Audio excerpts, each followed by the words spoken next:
নমস্কাৰ সকলোকে স্বাগতম জনাইছোঁ আৰু আমি কালি নিশাৰ ভাগত ডিফুত ষ্টে কৰিছিলোঁ আৰু ডিফুৰ পৰা আহি আমি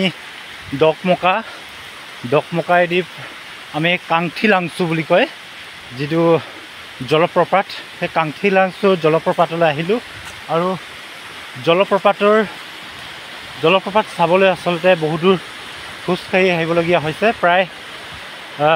1 কিলোমিটাৰমান আমি খোজকাঢ়ি সোমাইছোঁ আৰু এটা দুৰ্গম এটা অঞ্চল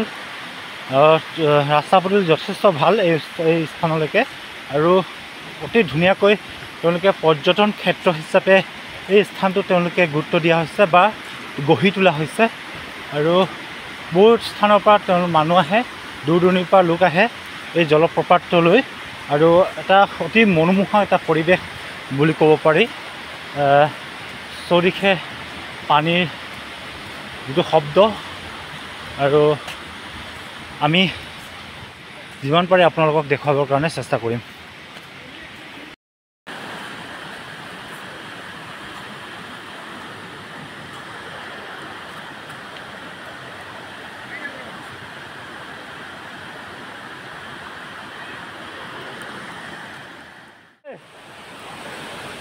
বাহ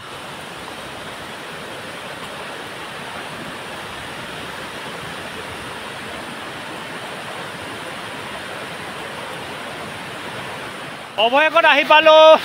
কাংথিলাংচু জলপ্ৰপাত এয়া আপোনালোকে দেখিবলৈ পাইছে কাংথিলাংচু জলপ্ৰপাতত আমি এই মুহূৰ্তত উপস্থিত আছোঁ আৰু বহু দূৰ যিহেতু ডকমকাৰ পৰা প্ৰায় 30-40 কিলোমিটাৰ